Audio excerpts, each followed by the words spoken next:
প্রতিদিনে ইফতার খেতে ভালো লাগে না, তাই আজকে আমাদের একটু অন্যরকম খাবার বলতে এই যে নুডলস রান্না করব।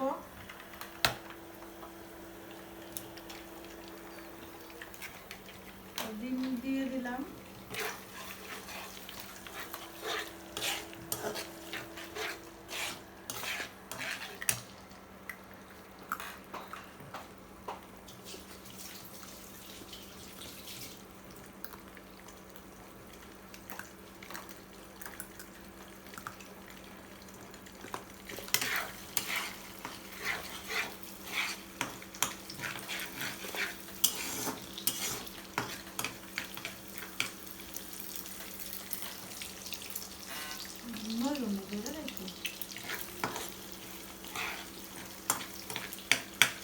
ডিমটা ভাজা হয়ে গেলে আমি এই যে সবজিগুলো দিয়ে দিব। এখানে আছে হলো বরকলি আছে, গাজর আছে, আর হলো আলু আছে।